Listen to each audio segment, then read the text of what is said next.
Carlos, sin más, te dejo. Bueno, pues muchas gracias a todos.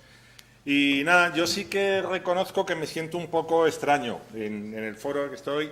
Cuando Julio me llamó para unas jornadas de bioética, a mí es como, o sea, no me toca, no tengo nada que ver, pero sí que tuvimos una comida de esas poco éticas en las que él me invitó a comer y a lo largo de la comida pues consiguió que yo viniese aquí, con lo cual pues bueno, he de decir que me fui totalmente convencido de que yo podía defender este tema, pero también te confieso, Julio, que luego en el paso del tiempo y a la hora de prepararlo, pues bueno, soy el más raro, creo, de todos los que han pasado aquí, casi junto con Julián, que yo he sido el que le he dicho que me cargase la presentación, porque el hombre estaba aquí y he dicho, cárgame la presentación.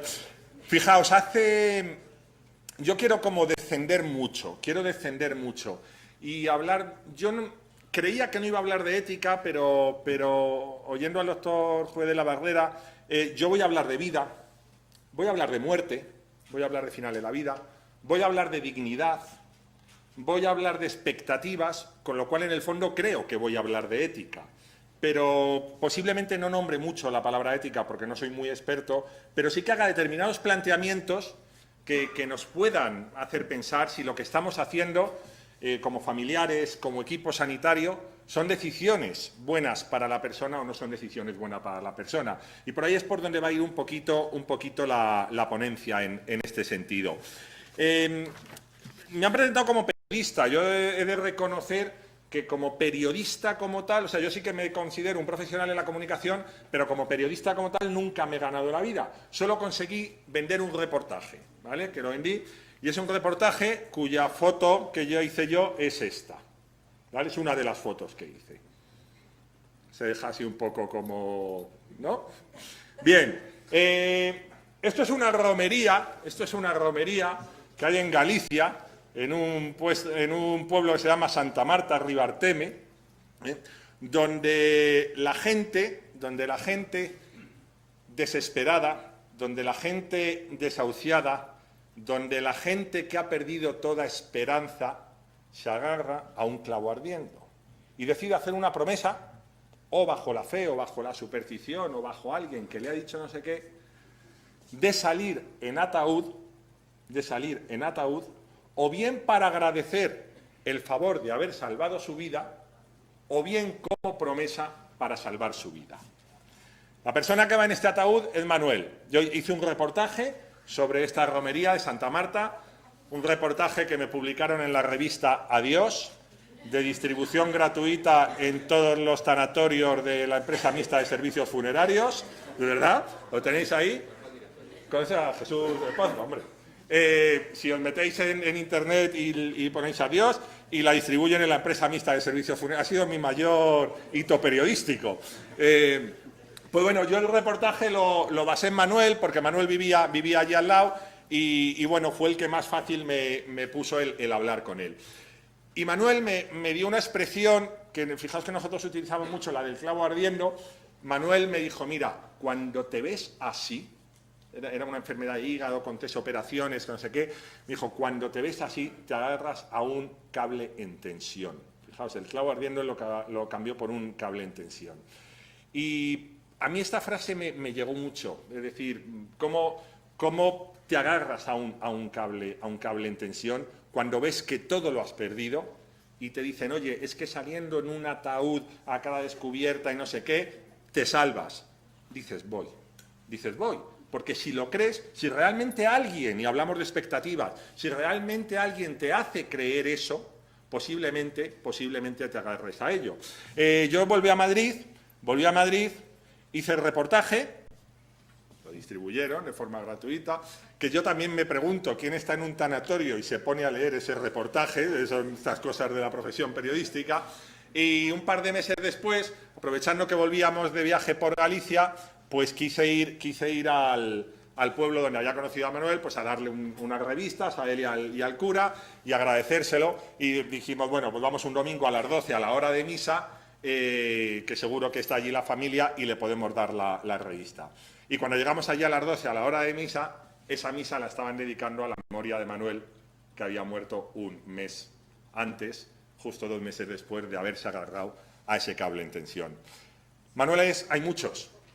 Ese año hubo 6 Manueles, aquí están 4, había 5 y falta, no, hay 5, 6 y falta Manuel.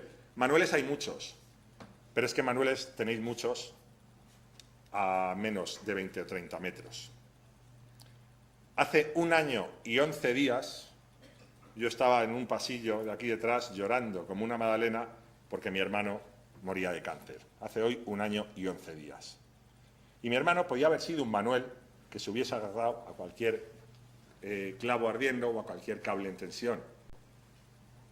Si no llega a ser por la confianza que consiguieron generarle a algunos de los sanitarios que están aquí. Fijaos que digo sanitarios porque quiero meter a todo el mundo, quiero meter a auxiliares, a enfermeras, a médicos, a oncólogos, a cirujanos, a psicooncólogos. Eso que mi hermano cuando estaba en la habitación me decía, ¿te has dado cuenta que aquí como castas? Están los que hacen la cama, los que no la hacen, los que les puedes pedir no sé qué, los que tal. Me decía, ¿te has dado cuenta que aquí hay como castas? Pero a mi hermano esa casta fue la que la cogió, la que consiguió ganarse la confianza y hacer que no nos perdiésemos en determinados cables en tensión que son los que os quiero contar un poquito ahora. Fijaos, por la experiencia como acompañante, cuando a ti te detectan una enfermedad que puede ser terminal, te empieza a generar todo muchísima incertidumbre, muchísima incertidumbre. Te empiezan a atacar muchísimas preguntas. Desde ¿me voy a morir?, que es la primera pregunta que os hacen a los oncólogos, ¿tiene usted cáncer? Oiga, doctor, pero me voy a morir. ¿Cómo va a ser mi muerte si es que me voy a morir? ¿Me va a doler? ¿Cómo va a ser el dolor? ¿Cómo voy a reconocer? ¿Qué me va a pasar? Y además empiezo a sentir que hay cosas que se escapan de mi esfera de control. Y eso es lo que me produce muchísima incertidumbre. En el caso de mi hermano, además, mi hermano era un tío tremendamente controlador. Y el hecho de ver que hay cosas que él no va a poder controlar, que hay tiempos que él no va a poder controlar, ni vosotros los podéis controlar, es lo que hace generar muchísima incertidumbre. Y al dolor físico de la enfermedad se suma un dolor psicológico. Y a ese dolor psicológico, si la enfermedad va mal, se suma un dolor espiritual. ¿Qué sentido ha tenido aquí mi vida? ¿Qué voy a dejar? ¿Tengo fe? ¿No tengo fe? ¿Voy a pasar a otro lado? ¿No voy a pasar a otro lado? Y a ese dolor espiritual se suma otro dolor, que es el dolor social. Me duele mi familia, me duele qué va a pasar con los hijos. Mi hermano está sufriendo en el hospital, que estoy yo. Mi hermana tal. Mi hermana, además, durante el mismo año tuvo cáncer, un cáncer de mama que salió bien. Fijaos, hay una enfermera, Cecily Saunders, que en 1964 acuña el término de dolor total. Y el dolor total es dolor físico, más dolor psicológico, más dolor social, más dolor espiritual. Y a veces, en la profesión sanitaria, quizá nos centramos solo en ese dolor físico. Y a lo mejor nos olvidamos de que hay un dolor social, espiritual y tal, que podemos atacar, ojo, no digo los médicos, pero sí como equipo dentro de lo que es un hospital. Yo digo, el que pasa la tarjeta es mi hermano, pero el que está llorando a todo llorar en la puerta a lo mejor soy yo o a lo mejor es mi madre. Y el que viene con la incertidumbre de decir que va a pasar esto a lo mejor es su hijo. Y tenemos que plantearnos si es función del equipo multidisciplinar, el atacar todo el dolor social o solo el dolor de la persona que pasa la tarjeta, que al fin y al cabo es tu paciente. Voy lanzando preguntas. Como no sé de ética, yo voy lanzando preguntas y las contestáis vosotros. La incertidumbre me la causa, además, esto es curioso, yo no me había dado cuenta hasta que alguien me lo dijo, la incertidumbre me la causa el hecho de saber. Es decir, cuando yo empiezo a saber cosas, me doy cuenta que no sé lo suficiente. Y eso es lo que me genera incertidumbre. Si yo no supiese nada, no hay incertidumbre. Si a mí no me dicen usted tiene cáncer, yo no tengo incertidumbre. En el momento que me dicen cosas, yo empiezo a saber. Y empiezo a saber que es un estadio T4 y empiezo a saber que eso tiene menos probabilidades de salir bien y empiezo a saber. Y cuanto más sé, me doy cuenta de todo lo que no sé. Y eso me genera incertidumbre. La opción sería no saber, no informar. Otra pregunta ética. Yo, desde luego, soy partidario de que hay que informar siempre al paciente que lo pida. Y luego hablaré un poco más del tema. El paciente creo que tiene derecho a saberlo todo, aunque no tiene la obligación de saberlo todo, pero creo que tiene derecho. Con lo cual, la opción de no saber, para mí, Carlos Hernández, éticamente no es válida. Con lo cual, habrá que dar respuesta a esa opción de saber, que genera incertidumbre. Ayer hablando con una psicóloga que le comentaba un poco la charla, me decía, hay estudios que demuestran que el hecho de que el paciente sepa el diagnóstico genera muchísimo pico de ansiedad, pero también hay estudios que demuestran que eso facilita que al poco tiempo se vaya adaptando a su nueva realidad. Mientras que el paciente que no lo sabe no tiene ese pico de ansiedad, pero sin embargo cuando le empiezan a pasar cosas es cuando se desadapta de su nueva realidad. Cuando yo tengo incertidumbre, tengo que buscar respuestas. Todas esas preguntas necesito respuestas. Me contaba el doctor Villanueva que a él le impresionó en el libro. Yo pongo una foto del cuadernito que mi hermano Luis traía a la consulta de oncología. Y era un cuadernito, el que era súper ordenado, donde en la página izquierda traía todas las preguntas que iba a hacer al oncólogo, al cirujano ese día, y en la página derecha iba apuntando todas las respuestas que le daban. Porque necesitas tener esas respuestas. ¿Dónde buscas esas respuestas? Pues yo os pongo ahí como dos. Las buscas en el mundo, es decir, voy a preguntar a ver qué me dice la gente, y las buscas en el equipo sanitario. ¿Vale? En el mundo, ¿dónde las buscas? Pues las buscas en dos partes. Las buscas en la gente que está alrededor, porque absolutamente todo el mundo opina con su buena intención, pero todo el mundo opina, opinan tus amigos, opina la gente del trabajo, opina todo el mundo, y tú necesitas, y todo el mundo tiene un caso y todo el mundo conoce algo, y las buscas, como ya hemos visto aquí, en las redes sociales o en los medios de comunicación. Cuando las buscas en tus conocidos, ¿qué es lo que yo me he encontrado? Que fijaos, la mayoría de la gente, hay de todo, pero la mayoría de la gente, con una actitud ética totalmente irreprochable y fruto del amor y del querer hacer el bien, tiene comportamientos bastante inútiles, ¿vale? Éticamente perfectos, pero bastante inútiles. Ya verás cómo todo sale bien, ¿vale? No te preocupes, que el próximo TAC ya verás cómo va a ir mejor. Venga, hombre, no le des tanta importancia, si seguro que al final esto es una tontería. Lo haces como fruto del amor y éticamente es un comportamiento totalmente aceptable. Esto os lo digo por si tenéis familiares, que vayamos aprendiendo las cosas, no solo que no son verdad, sino que es que no son útiles. O sea, cuando tú tienes un cáncer y cuando tu oncólogo te ha dicho esto sale muy mal y tal, que alguien te diga, venga tío, no te preocupes, o sea, vete a tomar por culo, no me preocupes, o sea, me estoy muriendo. A mi hermano, cuando le preguntaban qué tal está, decía, coño, pues muriéndome, ya os lo he dicho, o sea, ¿qué más queréis que os diga? Entonces, en ese sentido, yo he aprendido tres palabras que para mí vienen de la ética más profunda. Y que se engloban en la palabra acompañar. Es decir, cuando yo estoy con un enfermo, en este caso de cáncer, pero sustituir la palabra cáncer por cualquier enfermedad de las que conocéis, cuando yo estoy con un enfermo, sea amigo, sea familiar o sea sanitario, ¿cuál es mi función principal, aparte de la de curar, de la de poner la vía, de la de quitar el pañal? Mi función principal es acompañar. Y para acompañar, yo he descubierto el secreto en el acompañamiento a mi hermano. Y el acompañar se resume en tres palabras, que quiero que os cuestionéis si las ponéis en práctica en la consulta o si las ponéis en práctica donde estéis. Las tres palabras son escuchar. Y es que escuchar a un enfermo que te cuenta su vida y su angustia y su agobio y su no sé qué, joder, es muy difícil. Porque es que no es solo uno, que luego me voy a la 303 y después de la 303 tengo la 304 y después tengo otro. Y eso es sumamente difícil. Pero fijaos, el enfermo lo que quiere en ese momento, la mayoría de las veces, es desahogarse. Si tú no tienes respuestas que darle, que muchas veces no las tienes o no son las que él busca, porque además, claro, él busca respuestas positivas, a lo mejor basta con escuchar. La segunda palabra, más difícil todavía, es empatía. Empatizar, saber ponerte en la piel de esa persona. Saber ponerte en la piel del familiar coñazo que va al control cada 15 minutos. Pero claro, es que el familiar coñazo, cuando ve el control, es su salvación, es su clavo ardiendo. Es su clavo ardiendo. Y por mucho que tú le digas, toque usted el timbre, a mí el timbre no me soluciona nada porque tengo una voz impersonal que me dice, ahora voy. Yo lo que quiero es tener una cara, y tener una cara que me tranquilice y que me diga que no ha pasado nada porque se acaba el suero, que a mi hermano no le va a empezar a llenar aire y se va a inflar y va a explotar. Pero yo, como no tengo ni idea de medicina, es que creo que va a pasar eso. Y me agobio cuando veo que ha pasado el suero. Y entonces empiezo a llamar, señorita, que se acaba el suero.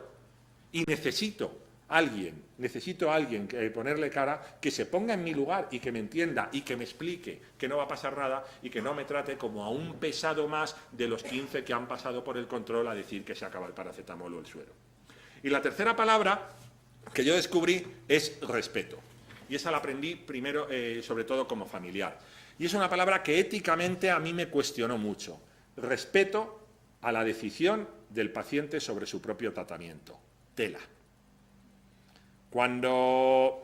Con mi hermano no pasó, porque mi hermano el único tratamiento que decidió dejar era un tratamiento ya experimental, en una fase ya muy terminal de mi hermano, y que, bueno, pues más o menos todos, menos la parte de mi familia que estaba con ese cable en tensión, sabíamos que era un tratamiento inútil y que más que nada era una parte de un ensayo más. Pero cuando alguien te dice, no me voy a dar más quimio, voy a dejar el tratamiento, cuando alguien te dice, no puedo más, para ti como familiar, te surge ese conflicto ético de le tengo que convencer, no le tengo que convencer, tengo que respetarle. Yo aprendí la palabra tengo que respetarle, sobre todo en el estadio en que mi hermano tomó ese tipo de decisiones.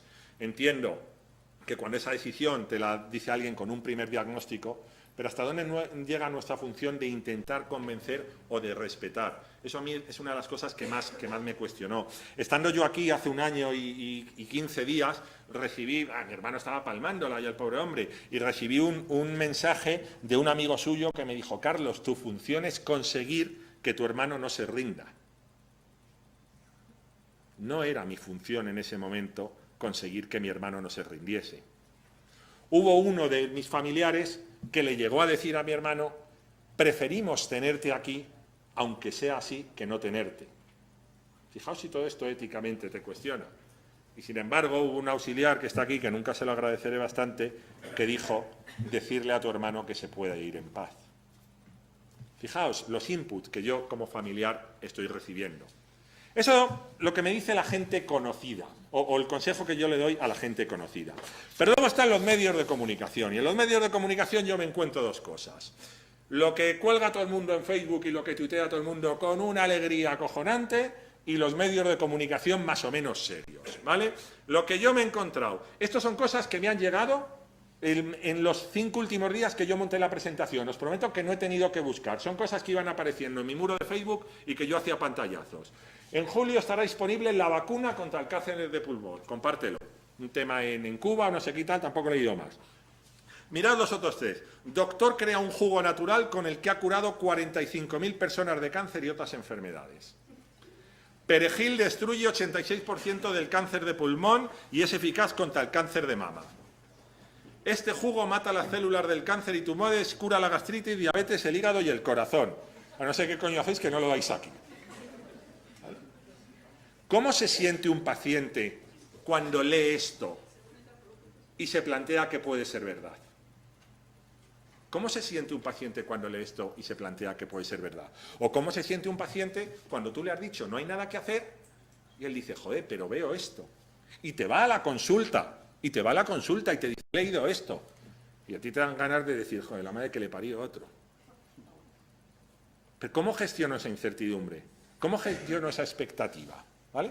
Y ahora os digo por qué os hablo de esto, que es un tema en el que vosotros digamos que también sois víctimas. Lo ha dicho Julián, lo ha dicho mucha gente. El acceso a la información quiere decir que en un momento dado el paciente puede haber leído más que tú de determinadas cosas. El problema es que puede haber leído este tipo de cosas.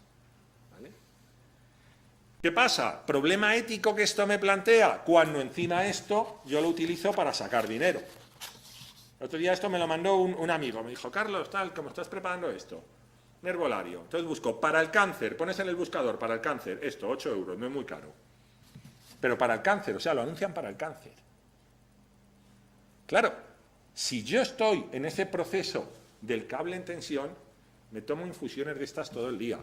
Yo ayer me metí por curiosidad, a ver si encontraba alguna idea, me metí en foros y bueno, o sea, la gente te cuenta el protocolo que hace por la mañana me levanto, me tomo un zumo de perejil, a los 15 minutos, os lo prometo, o sea, me metí en foros que estaba flipando. Claro, es mi cable ardiendo, es mi cable en tensión, ¿vale? Mi hermano tenía una frase cuando le recomendaba a alguien cosas de estas que decía, bueno, si no me hace mal, el hecho de que te gastes pasta yo creo que ya te hace mal. Y él encontró refugio... bueno, no, eso os lo cuento luego, os iba a contar otra cosa. Bien, luego hay los medios, los vamos a llamar serios, o los medios de difusión normal, ¿vale? Es decir, cualquier medio al que yo pueda acceder cualquier día de los conocidos. Y aquí estoy un poco con lo que ha dicho Sergio, qué noticias publicamos, con qué importancia y cómo ponemos el titular. Que a mí me digan, pues como en la época de mi hermano, pues descubren no sé qué de una secuencia en ratones que puede curar el cáncer, tengo que contarle muy bien al enfermo que esto será dentro de no sé cuántos años. Porque mi hermano viene con el periódico y le dice al oncólogo, quiero que me hagan lo de los ratones. ¿Vale? Y no lo he leído en un muro de Facebook, no sé qué, no, lo he leído en El País, en La Razón, en el ABC, en el 20 Minutos, en un periódico que considero serio, ¿vale? Os digo titulares que he visto, no entro a valorarlos, titulares que he visto con una búsqueda muy rápida. Bueno, el chupachup de hielo que evita los efectos secundarios de la quimio, que parece que esto se está poniendo en práctica. Una investigación española descubre nuevas opciones para frenar el cáncer de mama. Yo voy a ir mañana a mi oncólogo y le voy a decir, oye, ¿cuáles son esas opciones? Dámelas, te lo voy a exigir, dámelas. Científicos de Gijón y gallegos, que es que están aquí, logran frenar el cáncer de mama con células madreuterinas, explícamelo. Un test genético reduce el uso de quimioterapia en pacientes con cáncer de mama. Hazme este test genético, explícamelo, cuéntamelo. O desarrollan un medicamento que genera nanopartículas para curar el cáncer. Cuando yo tengo cáncer y leo esto, os pido ese ejercicio de empatía, imaginarme cómo me siento. Si luego te pones a leer, posiblemente es verdad, y posiblemente el periodista lo explica bien, esto pues será dentro de 5, será dentro de 10, será dentro de 15 años, pero cuando yo lo leo como titular y en grande, ¿vale? Mi hermana, Mercedes, mandaba noticias de estas a mi hermano prácticamente todos los días, a un grupo que teníamos en la familia. Y mi hermano venía a cosas. Hubo un día que mi hermano dijo, no quiero leer absolutamente nada más sobre el cáncer. ¿Por qué? Porque me están aumentando todos los días expectativas que cuando llego a la consulta me dicen que no, que esto no me sirve, que esto no es para mí o que esto no me vale. Con lo cual, el cuestionarnos ya no solo cómo hacemos los titulares, los periodistas, sino qué decimos y sobre todo a qué tamaño lo decimos. Sumado a otra cosa que me comentaba una psicooncóloga vuestra el otro día, Cintia, dice, cada vez tenemos más pacientes que se sienten culpables de tener el cáncer por no haber hecho los hábitos sanitarios que se están poniendo de moda. Y ya no hablo de fumar o no fumar. Hay gente que viene y dice, claro, es que he comido mucho chuletón y no tenía que haber comido tanto chuletón. Y a ese dolor total se te suma la culpa.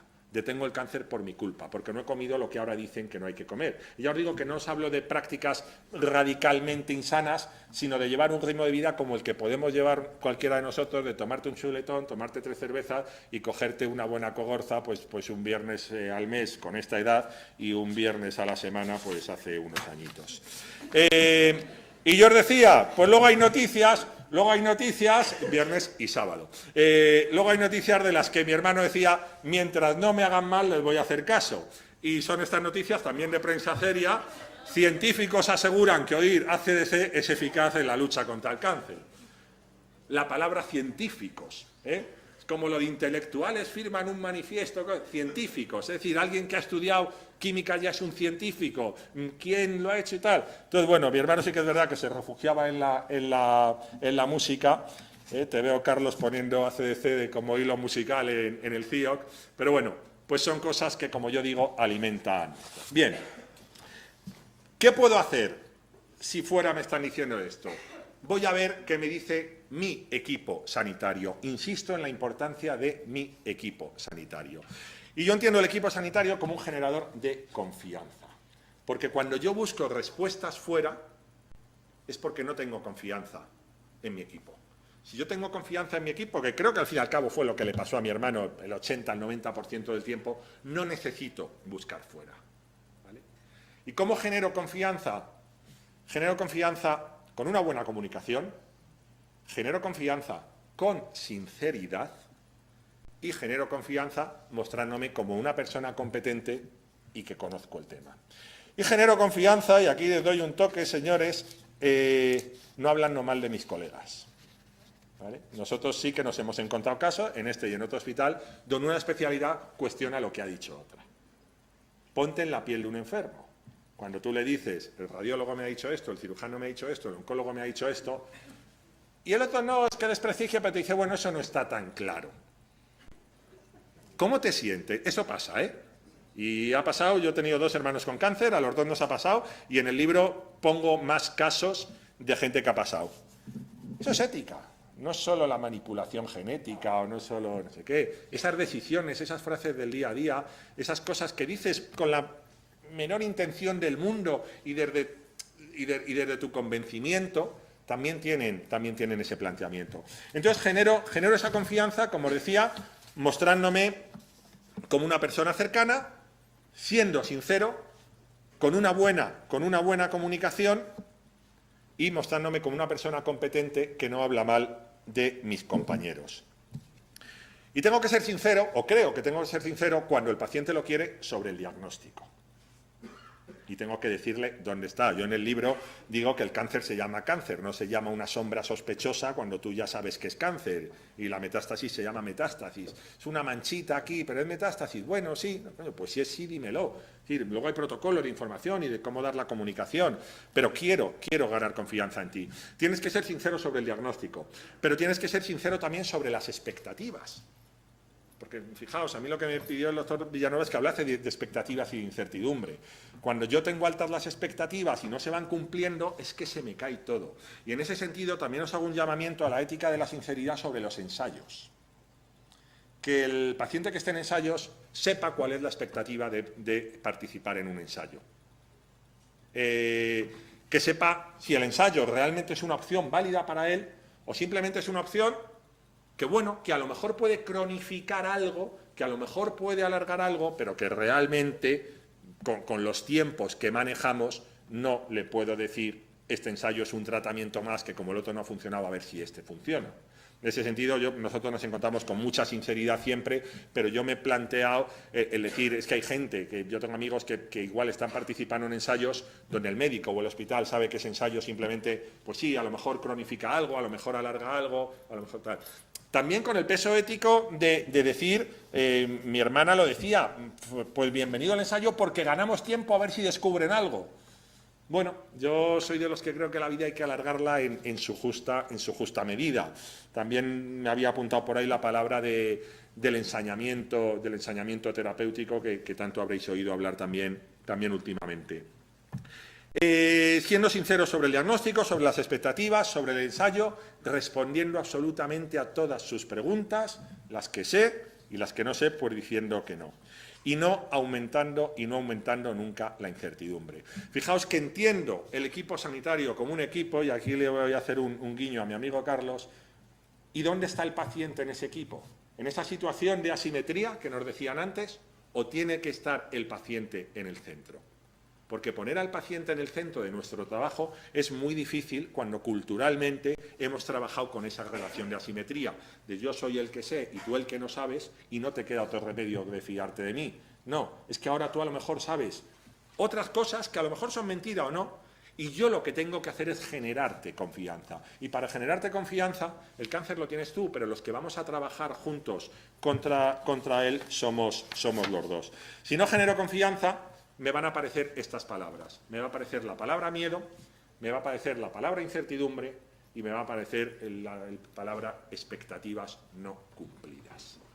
De nuevo hablamos de dolor total, porque cuando yo tengo miedo, me puedes haber controlado el dolor con la morfina, pero no me controlas las horas de sufrimiento en casa dándole vueltas a todo.